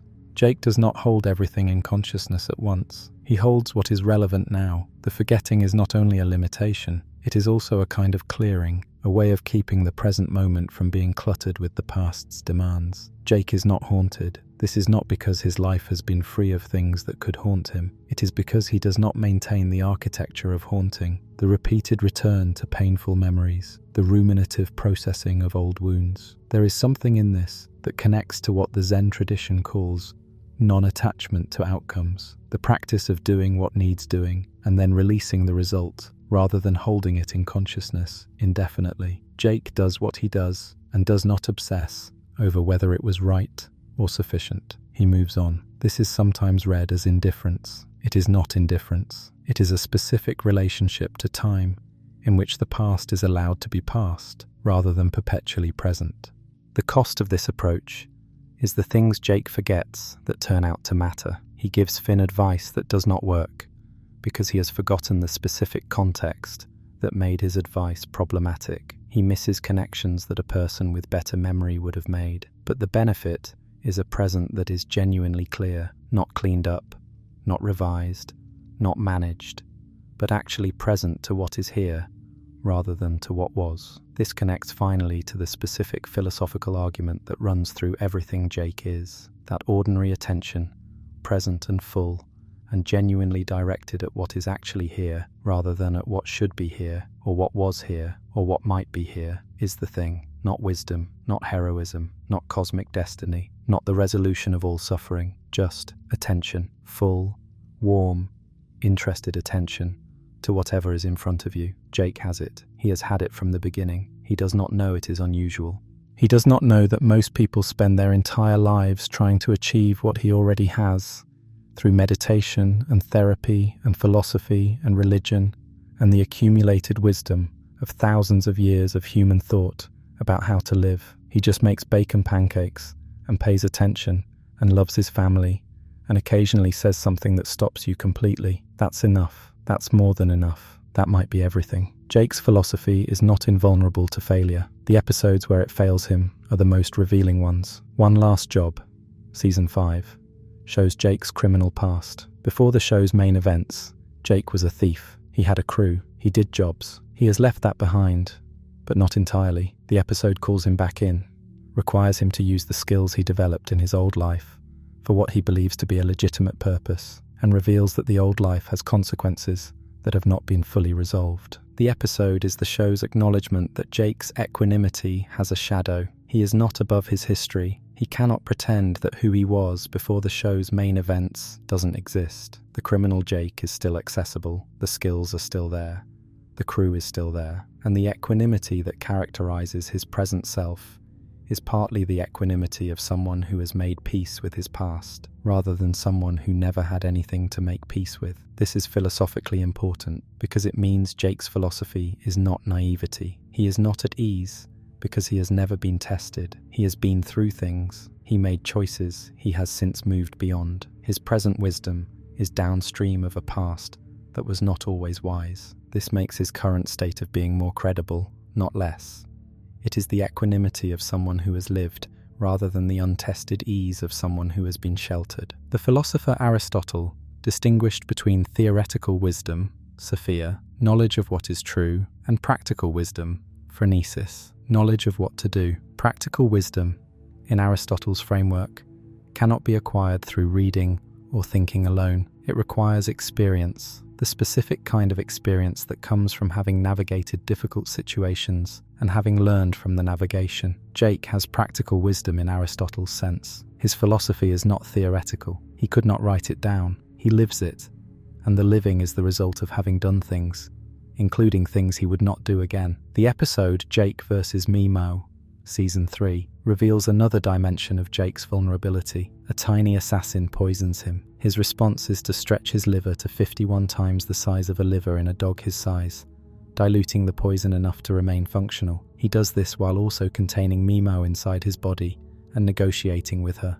The technical details of his response, the specific biology, the specific strategy, are characteristic Jake: improvised, creative, effective. But the episode also reveals that Jake can be in genuine danger. His equanimity is not invulnerability. He is mortal. He is threatened. He deals with the threat and continues. This pattern, genuine threat, improvised response, continuation, is the structure of Jake's engagement with difficulty throughout the show. He is not protected from difficulty by his equanimity. He navigates difficulty from a position of equanimity. The difference is significant. The former would be a kind of spiritual bypassing, a refusal to engage with what is hard. The latter is a genuine orientation toward difficulty that allows for full engagement without being overcome by it. The philosopher Epictetus, who was himself a slave before gaining his freedom, understood practical wisdom in precisely this way. His stoicism was not developed in comfortable circumstances. It was developed in the specific pressure of circumstances that could easily have produced despair rather than philosophy. His insight that the self is not what happens to you, but what you do with what happens to you, was not an abstract observation. It was the distillation of lived experience. Jake's equanimity is similar. It is not the default setting of someone for whom everything has always been fine. It is an orientation that has been developed through his criminal past, through his relationship with Lady and the challenges it has presented, through his adventures with Finn and everything those adventures have cost, into the specific form it takes by the show's final seasons. He is at ease, not because nothing has been hard, but because he has learned, through the process of actually living, that hardness does not have to become defining. Now the thread about Jake's relationship to justice and ethics, because Jake has an ethical framework, and it is more interesting than it initially appears. Jake is not a rule follower in Finn's sense. Finn has an explicit, sometimes rigid ethical code. Heroes do heroic things. Saving people is the goal. Justice means defeating evil. Finn's ethical framework is deontological in flavor. There are rules, and the rules matter, and violating them is a problem. Jake is consequentialist in his intuitions. He cares about outcomes. He is willing to bend rules or suspend conventional moral categories if doing so produces better results for the people involved. His advice about love is consequentialist. Do what works. Pay attention to what actually helps, rather than to what the rules say should help. His approach to problems is consequentialist. What does this situation actually require, rather than what principle should theoretically apply here? But Jake is not a pure consequentialist either. He has loyalties that override calculations. He would not sacrifice Finn for a better aggregate outcome. He would not betray Lady for anything the show could imagine offering. His loyalty is non-negotiable, which makes it virtue-based rather than consequentialist. It is an expression of character, of who he is, rather than the result of calculating which action produces the most good. The philosopher Alistair MacIntyre argued in After Virtue that the fragmented state of modern moral philosophy, in which deontological and consequentialist and virtue-based theories exist in unresolvable tension, reflects a prior fragmentation of the moral tradition itself, the loss of the narrative frameworks within which moral virtues made sense. He argued for a return to Aristotelian virtue ethics, in which a person's moral status is determined not by which rules they follow or which outcomes they produce, but by what kind of person they are, by their character, developed through practice, embedded in a community. Jake is a virtue ethicist, in MacIntyre's recovered Aristotelian sense. His ethics are character-based. He is the kind of person he is, and the kind of person he is produces specific behaviors: loyalty, care, honesty, the willingness to show up and stay, that are virtuous, not because they follow a rule or produce a calculated good, but because they are expressions of a good character. He does not derive his ethics from a principle. He enacts his ethics through being himself. This is also why Jake's ethics are not performative. He does not do good things to be seen doing good things. He does not help Finn because helping is the rule. He helps Finn because Finn is his person, and taking care of his people is part of who he is. The helping is not an act. It is an expression of identity. Homies help homies. Always. This is Jake's most explicit ethical statement, and it is explicitly virtue-based. Not one should help one's friends, but homies help homies, as if the helping follows automatically from the being of the type that is a homie. The ethics are built into the identity. To be Jake is to help Finn. There is no gap between the identity and the ethics that requires a principle to bridge it. Now the thread about Jake and the experience of aging, which the show tracks in specific ways. Jake ages. The show does not hold him at a fixed age the way many animated shows freeze their characters. He gets older. He becomes a grandfather. His relationship to his own aging is consistent with everything else about his character. Curious, accepting, without the anxiety that aging typically produces in characters who have not made peace with the temporal nature of existence. The episode Jake Suit, Season 5, shows Jake and Finn in a dynamic where Jake is inside a Finn suit, controlling Finn's movements for a day as part of a bet. The episode is largely comedy, but it also reveals something about Jake's relationship to embodiment, his enjoyment of being in a body, of moving through space, of the specific pleasure of physical existence. He is not fighting against his body, he is inhabiting it with evident pleasure. This changes across seasons. Jake's body becomes the site of a cosmic revelation, the alien biology emerging, the true form revealed. And Jake's response to this, as discussed earlier, is to choose his yellow form, rather than to remain in the alien one. But the choosing is not a rejection of embodiment. It is a specific embrace of the embodiment that is continuous with his history and his relationships. He wants to be the Jake who made bacon pancakes and went on adventures, not the Jake whose true form would be unrecognizable to the people who love him. Erik Erikson's final stage of development is ego integrity versus despair, the challenge of late life, in which a person must find a way to accept their life as having been meaningful and worthwhile, rather than falling into regret about what was not done or what could have been different. People who achieve ego integrity look back on their life with a sense that it was the right life. that the choices made were the right choices, that the life as lived had dignity and meaning. Jake achieves ego integrity before reaching late life, in the way that people who have their fundamental orientation right do. He is not waiting for the end to make his peace with the whole. He is at peace with it now.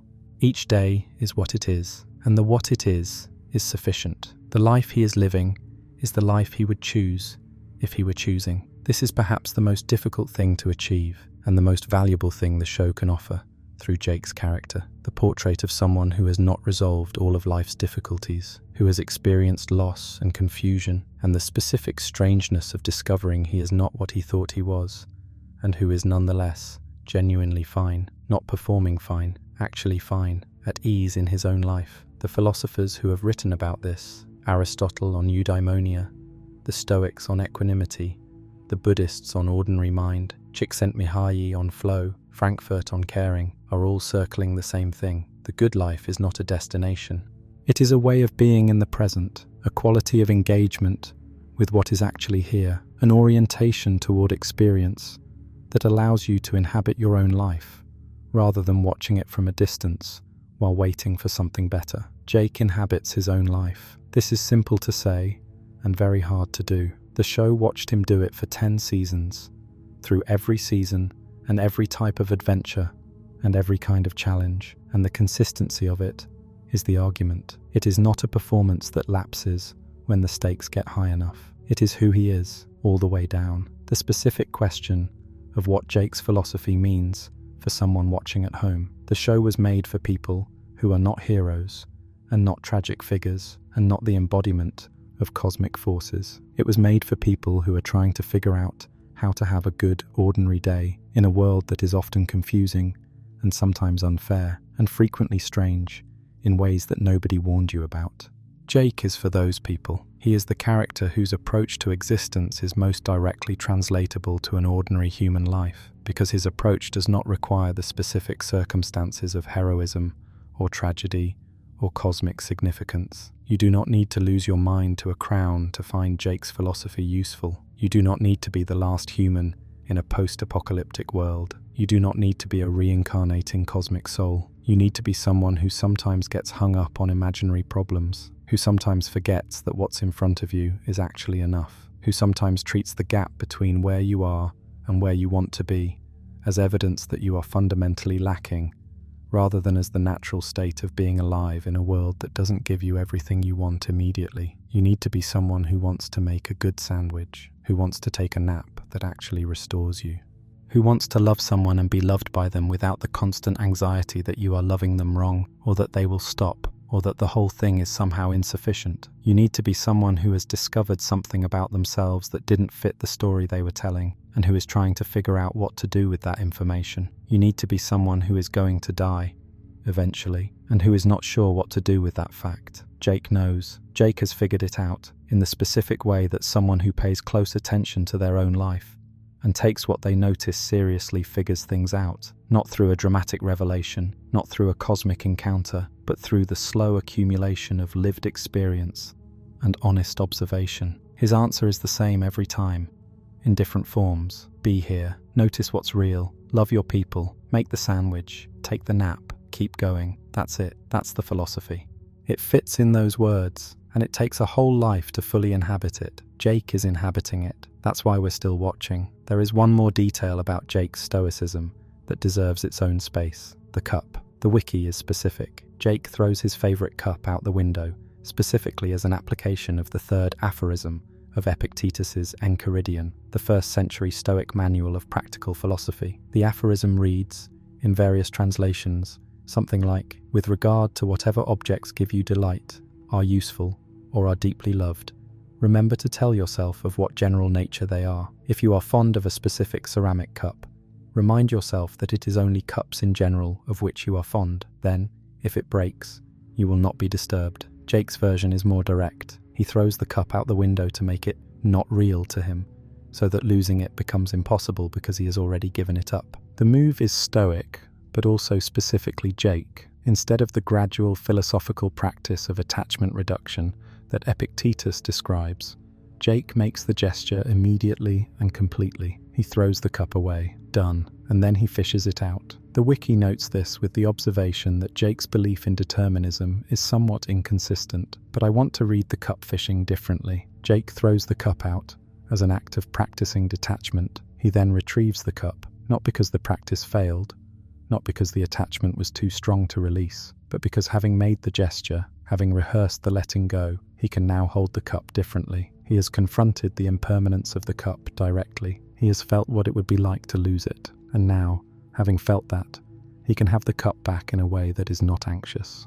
The Buddhist practice of memento mori, the deliberate contemplation of death and impermanence as a means of arriving at presence, works similarly. You do not contemplate impermanence in order to stop caring. You contemplate it in order to care more freely, without the defensive layer of denial that prevents full engagement. Jake throws the cup out in order to retrieve it more fully. The rehearsal of loss produces a cleaner relationship to the thing you almost lost. Epictetus himself was a former slave. He had known what it was to have things taken from him, his freedom, his agency, his sense of control over his own circumstances. His stoicism was not developed in the abstract. It was developed in the specific pressure of powerlessness, the recognition that attachment to what could be taken at any moment was a source of suffering that he could not afford. His philosophical conclusions were the distillation of that recognition. What cannot be taken is the quality of your own response. Everything else is conditional. Jake's relationship to this is lighter. He is not a slave.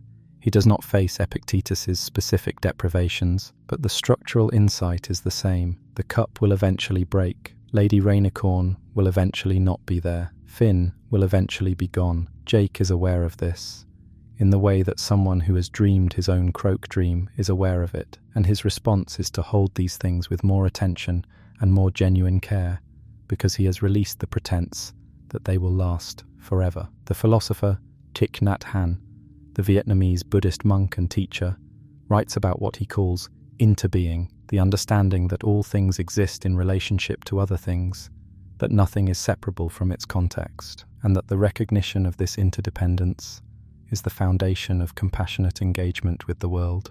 He writes about flowers. To understand a flower is to understand that it contains the sun and the rain and the soil and the worm and the compost of other flowers, all of which are present in the flower, even though they are not the flower. Jake understands the sandwich this way. It is not just bread and ingredients. It is the specific sequence of decisions that produced it, the specific moment that is happening while it is being eaten, the specific person who made it, and the specific person who is eating it. The sandwich is complete. The moment is complete. This is what Thich Nhat Hanh calls interbeing, the full presence of everything that produced this moment, available to the person who is paying attention. Jake is paying attention. Now the thread about Jake and the specific philosophy embedded in his relationship with Finn, which is the show's most sustained portrait of what a good friendship looks like.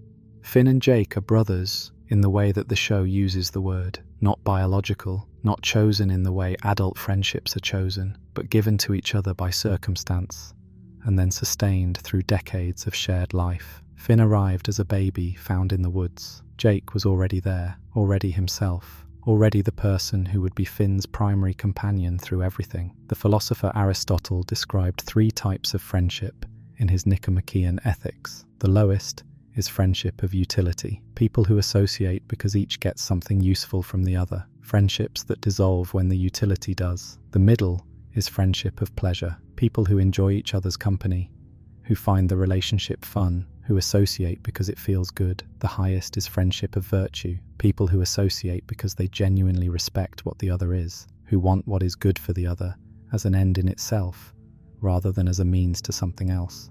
Jake and Finn's friendship is Aristotelian virtue friendship. They are not friends because they are useful to each other, though they are useful to each other. They are not friends only because they enjoy each other's company, though they do enjoy it. They are friends because each of them genuinely wants what is good for the other, and because each of them sees in the other something worth respecting and supporting. This is rare. Aristotle thought it was rare. Most friendships, in his analysis, are utility or pleasure friendships that people mistake for something higher. The specific test of virtue friendship in Aristotle's framework is whether the friendship survives difficulty, whether the friends continue to want what is good for each other, even when this is costly, even when the friendship requires something that the friend would rather not give. Jake and Finn pass this test repeatedly. When Finn is in the farm world crisis, Jake stays.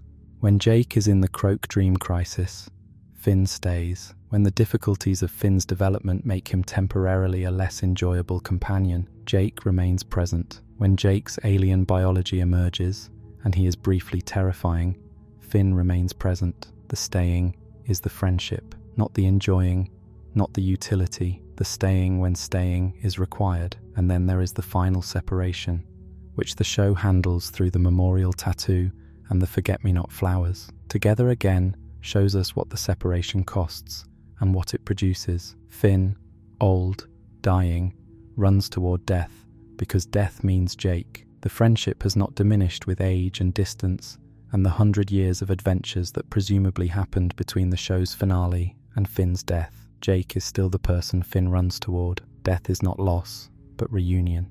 This is what virtue friendship produces at the longest time scale the show can imagine. The specific gravity of a relationship that has lasted a lifetime, that has survived everything that life threw at it, that has turned death itself into something that Finn approaches with enthusiasm because he knows who is on the other side. Jake made that. That is Jake's specific achievement, not the adventures, not the bacon pancakes, not the philosophical insights. Those are all real, but the deepest thing Jake did was love Finn in such a way that Finn spent his entire life with a companion and died running toward another version of that companionship. This is ordinary goodness at its most extraordinary. It is what the philosophy of presence produces when it is sustained across an entire life. The consistency of full attention, of genuine care, of showing up as yourself without apology and remaining even when it is hard. This produces something.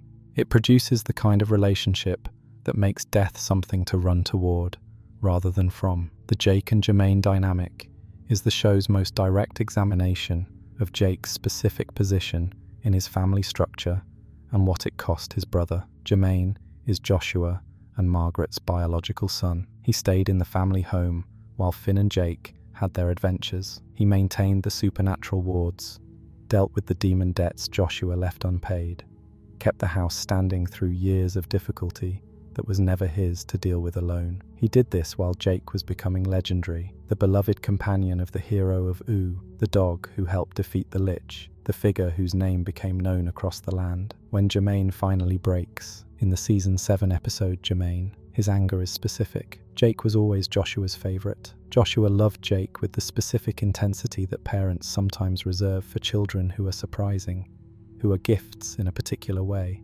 And Jake left. He moved into the treehouse. He went on adventures. He chose the life that was available to him, which was the most vivid and exciting life imaginable, while Jermaine stayed. Jake's response to Jermaine's anger is instructive. He does not defend himself. He does not recount his own difficulties or argue that his life has not been easy. He listens. He acknowledges the specificity of what Jermaine is saying. He does not retreat into Jake's usual equanimity as a way of minimizing what Jermaine is feeling. He is present to the anger, and he lets the anger be what it is. This is the virtue friendship principle applied to a sibling relationship. Jake's presence in Jermaine's pain is not conditional on Jermaine being pleasant or fair. Jermaine is angry in ways that may not be fully fair. Jake did not ask to be Joshua's favorite, did not ask to be born with extraordinary powers that made a particular kind of life available to him.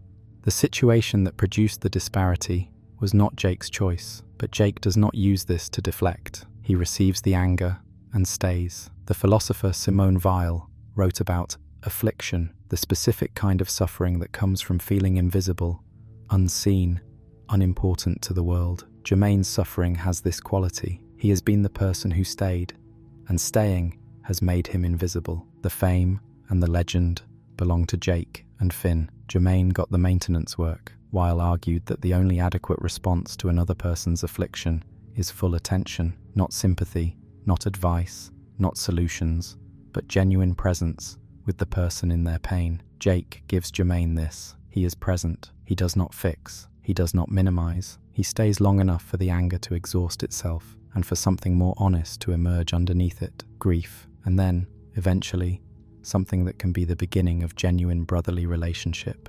After the episode, Jermaine becomes a painter. He makes art in the space that opens when he no longer has to maintain what cannot be maintained. And in abstract, when Jake's alien form emerges, Jermaine is there, helping Jake through the process of returning to himself. The family that was estranged finds its way back, not through resolution of the original injustice, but through the sustained willingness to remain present to each other despite it. Jake's philosophy of presence, applied to Jermaine, produces this: not a fixed family, but a repaired one. Not a perfect history, but a continued one. The staying is the philosophy. The attention is the philosophy. Everything else is downstream. Now the final thread before the closing. Jake, as the argument that the show was always making about what matters. Adventure Time was a show about a boy and his dog. It was also a show about cosmic mythology and catalyst comets, and the extinction principle, and the dead worlds, and the history of the universe from before time existed. Both of these things are true simultaneously. The show built enormous cosmological architecture and populated it with characters who embodied specific cosmic principles.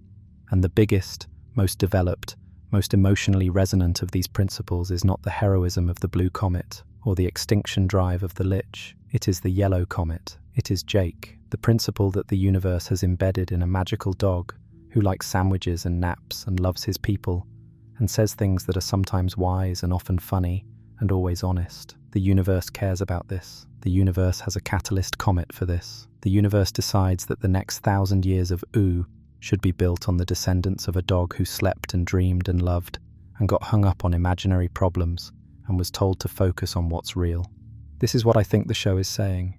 At the level beneath the mythology, ordinary goodness is not ordinary. It is not the lesser version of heroism, the warm-up act for the big show. It is the thing. It is the principle that deserves a comet. It is what the heroism is supposed to protect and what the extinction principle is supposed to oppose. When the Lich wishes for the extinction of all life, he is wishing against Jake, not against Finn, not against Princess Bubblegum's civilization, not against any specific achievement of any specific hero. He is wishing against the ordinary warmth of ordinary beings, inhabiting their ordinary lives with attention and love. Jake wins. The warmth wins. The universe gave it a comet. This is the philosophy of Jake, not articulated by Jake, not declared, not written down, lived.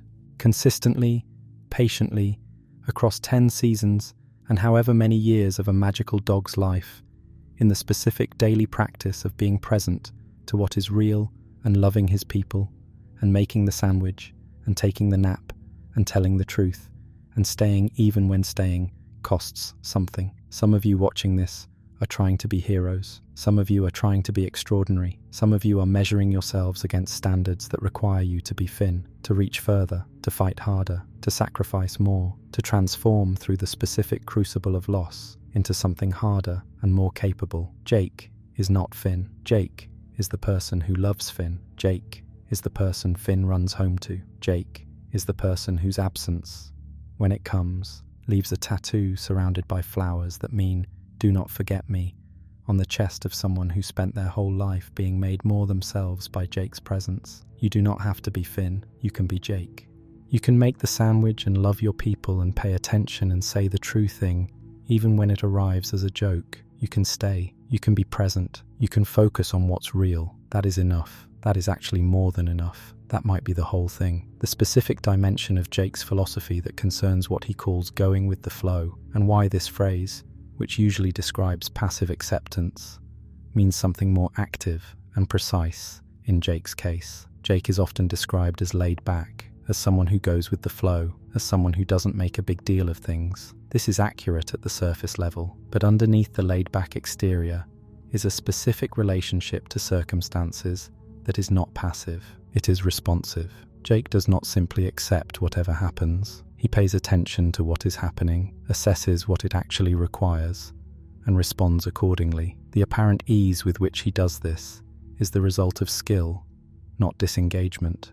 The distinction matters because going with the flow, as a popular psychological concept, has been misapplied into a kind of aggressive indifference. The idea that caring about things is naive, that genuine engagement with outcomes is somehow beneath the philosophically mature person, that the right response to difficulty is to be unbothered by it. This is not Jake's philosophy. Jake cares about things. He is not unbothered by everything. He is bothered by the right things and not bothered by the wrong things, which is a much more demanding skill than simply not caring. Csikszentmihalyi's concept of flow, which is the psychological state Jake inhabits when he is at his best, is specifically about the engagement between a person's skills and the challenges they face. Flow happens when the challenge is high enough to require genuine effort, but not so high as to produce anxiety, when the skills are well matched to the demand. A person in flow is not passive. They are fully active, fully engaged, fully present. They are doing something that requires everything they have, and finding that what they have is sufficient. Jake is in flow when he is adventuring, when he is cooking, when he is with Finn and Lady and his family, when he is simply being himself in whatever situation arises. The flow is not accidental. It is the product of years of practice, of having stretched his powers in every direction, of having cooked thousands of sandwiches, of having navigated thousands of adventures that produced a repertoire of capabilities wide enough that most situations fall within his zone of comfortable engagement. The philosopher Michael Polanyi described this kind of accumulated skill as tacit knowledge, the knowledge that is in the hands and the body and the developed intuitions of a practitioner, the knowledge that cannot be fully articulated, but that is visible in the quality of the performance. Jake's tacit knowledge is enormous. He cannot tell you exactly how he becomes a submarine. He cannot explain the precise mechanics of his liver enlargement. He knows how to do these things because he has done them, and the knowing is in the doing. This connects to something Aristotle called second nature, the state in which virtuous behavior has been practiced long enough to become automatic, to happen without deliberate effort, to be genuinely characteristic of the person, rather than an effortful performance of the correct behavior. Aristotle thought that virtue was not natural in the sense of being innate. It required practice and formation, but that genuine virtue, once fully formed, became natural in the sense of being unreflective and unself-conscious. You do the right thing, not because you are working hard to do the right thing, but because doing the right thing is simply who you are. Jake has second nature virtue. His care for Finn, his love for Lady, his honesty, his willingness to stay in difficult moments. These are not effortful, they are simply how he is. The effort was earlier, in whatever formation produced this character. Now the character is formed, and the virtue is natural. The philosopher's question that this raises is, how? How does a being develop second nature virtue? Aristotle's answer was practice in a community, having a family, having friends, being embedded in relationships that make demands on you, and that reward appropriate response. Jake had all of this. Joshua and Margaret, Jermaine, Finn, Lady. The relationships formed his character. The character expresses itself naturally. Now the specific philosophical content of the bacon pancakes moment, which has become one of the most watched and rewatched and discussed short clips in Adventure Time's history, and which contains more philosophy than its runtime suggests.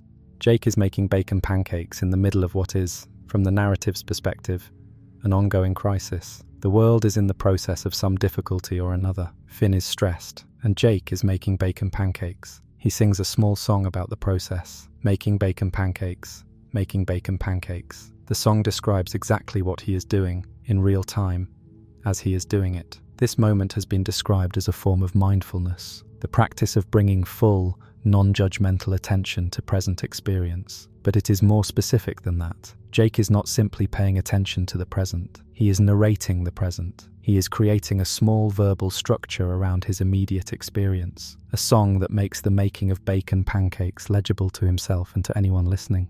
The philosopher Gabrielle Taylor, in her work on Pride and Shame, argued that one of the key functions of narrative, of the stories we tell about our experience, is to make experience intelligible, to impose a structure on what would otherwise be a flood of sensation without meaning. We narrate our experience in order to understand it, to locate ourselves within it, to transform raw happening into something that can be thought about and communicated. Jake's bacon pancake song is a spontaneous act of narration. He is making the experience intelligible by putting it into words. The words do not analyze or reflect on the experience. They simply describe it, directly and immediately. I am making bacon pancakes. This is what is happening. The narration is itself a form of presence, a verbal confirmation that you are here, that what is happening is real, that the present moment is worth acknowledging. The Zen teacher, Shunryu Suzuki, wrote about what he called beginner's mind. the quality of encountering each experience as if for the first time, without the overlay of accumulated expectation and judgment. He said that in the beginner's mind, there are many possibilities, but in the expert's mind, there are few. Jake makes bacon pancakes with beginner's mind. Each pancake is the pancake. Each moment of making is the moment of making. He has made thousands of bacon pancakes, and he makes each one with the same quality of attention. The bacon pancakes are the philosophy. They are what it looks like to be fully present in an ordinary moment, to find the ordinary moment sufficient to make a small song about the specific present, because the specific present is worth a song. Now the final development of what Jake's ultimate cosmological role reveals about the show's values. Jake is Prismo's dreamer. This is established in Is That You? And never reversed. It means that for the remainder of the show's run, through every season after that episode, Jake is asleep somewhere sustaining the existence of the show's most powerful cosmic entity. He does not know this is what his sleep is doing. He sleeps. Prismo exists. There is a specific type of love that the theologian Augustine described as uti and frui, using things and enjoying things. He argued that we should use finite things, employ them toward higher purposes, and enjoy or rest in infinite things, find them worthwhile in themselves. Most of Adventure Time's characters are in the realm of UTI. They are using their circumstances toward purposes, trying to achieve things, trying to build things that outlast them. Jake is in the realm of frui. He enjoys his life. He finds it worthwhile in itself, not as a means to some further achievement, but as something that has its own value, simply by being what it is. And this enjoyment, this unconditional finding of worth in the present, is what sustains Prismo. The joy of being alive is what keeps the universe's wish-granting architecture functional. This is the show's most radical cosmological claim. The universe runs on Jake's joy, not on heroism, not on the defeat of the extinction principle, not on the management of cosmic entities, or the maintenance of the dead worlds, or the administration of the multiverse's branching structure. On Jake's joy, on the specific contentment of a magical dog who likes sandwiches and naps and loves his family and occasionally says something true. This is why Jake matters. This is why the show needed Jake to be exactly who he is, rather than a more conventionally significant character. The significance is in the ordinariness. The power is in the peace. The universe runs on what Jake has, and we can have it too. Not in the same form. We cannot be Jake. We are what we are, but in the same quality. The quality of being fully here, of finding the present moment worth inhabiting, of making the bacon pancakes with full attention and a small song, and the genuine sense that this moment is the moment, that it is sufficient, that everything stays. Jake stays, even after death. He stays, in the tattoo, in the flowers, in the cosmological architecture he sustained by sleeping, in the descendants who climb a tree to find a sword. He stays in the memory of people who loved him, and in the world that continued because his sleep kept the universe's dreamer alive. He is still here. The show put him here. We are watching him. There is one final philosophical observation that belongs in this essay, and it is about what Jake's consistency across 10 seasons actually represents as an artistic achievement. Most long-running shows change their characters. The change is usually understood as growth. Characters become wiser, more capable, more emotionally sophisticated through the accumulation of their experiences. Adventure Time does this with Finn explicitly. You can track Finn's emotional maturity across 10 seasons, and the tracking is one of the show's most impressive accomplishments. He starts as an almost purely reactive character and ends as someone who has genuinely integrated his history and can respond to his life from a place of considered selfhood. Jake does not change in this way. Jake at the show's beginning is recognizably the same Jake as Jake at the show's end. His values are the same. His relationship to experience is the same. His way of being with Finn, with Lady, with his children, with the cosmos. All of it is continuous in a way that Finn's arc is not. This could be read as a failure of character development.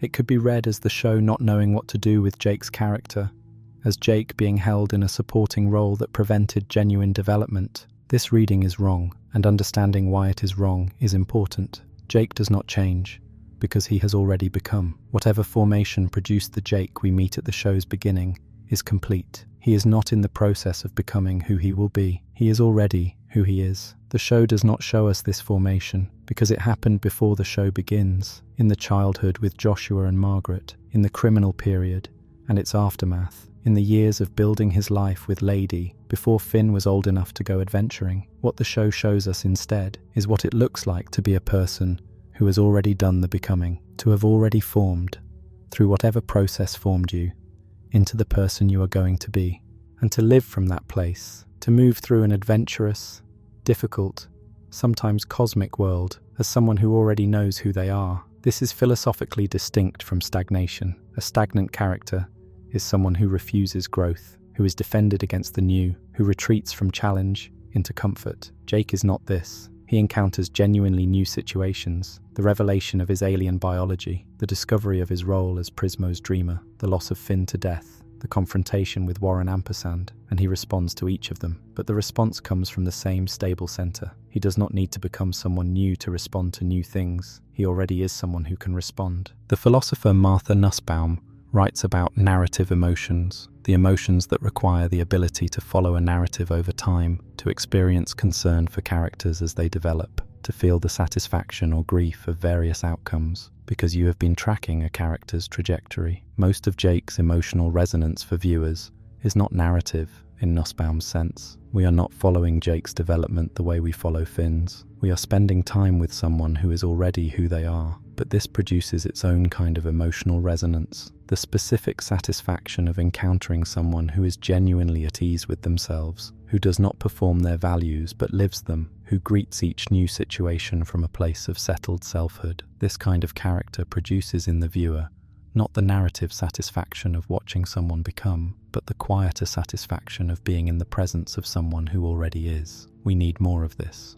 We need more portraits of what it looks like to be a formed person living a formed life, not finished, not closed to new experience, but grounded, stable, genuinely themselves. Jake is that portrait. He has been that portrait for 10 seasons, and the fact that he has been exactly himself for 10 seasons is not a failure of development. It is the whole argument. Focus on what's real. Focus on Jake. He is waving at you. One more observation, because it matters. The show ends with Shermie and Beth, the reincarnations of Finn and Jake, finding the Finn sword and beginning their own adventure. The world they inhabit is the Pup Kingdom, built from Jake's descendants across 1,000 years. The tree they climb grew from Fern, who grew from the grass sword, which grew from the wound of Finn's arm when he reached for Martin. The sword they find at the top is the Finn sword, Farmworld Finn's soul, transformed across multiple iterations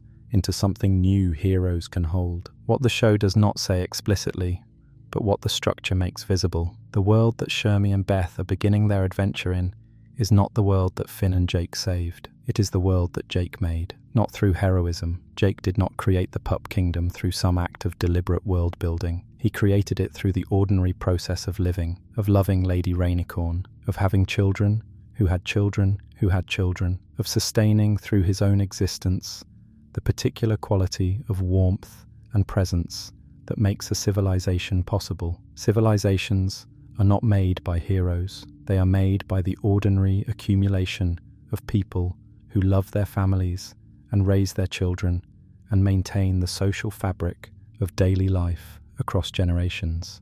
The heroes protect the conditions for this accumulation.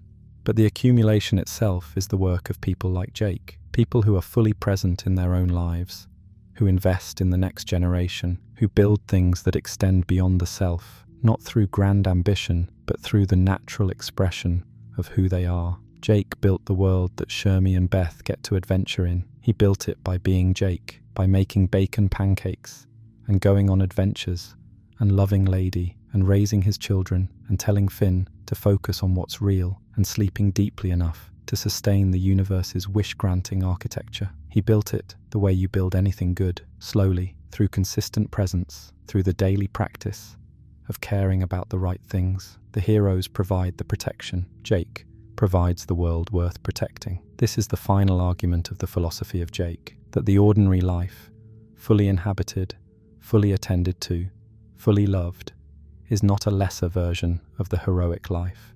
It is the thing that makes the heroic life meaningful. It is the thing that the heroes are protecting. It is the ground of all value, the warm center of the universe, the thing the yellow catalyst comet brought to Earth 65 million years ago and deposited in the body of a magical dog who likes sandwiches. That is Jake. That is what he is. That is why he matters. And every time you make something with full attention, every time you love someone without the desperate grip of anxiety, every time you focus on what's real rather than what's imaginary, every time you stay when staying costs something, that is you doing what Jake does. That is you participating in the same philosophy, in whatever form your life makes available. The fun will never end. Subscribe. Come back. Good night. Focus on what's real. Everything stays.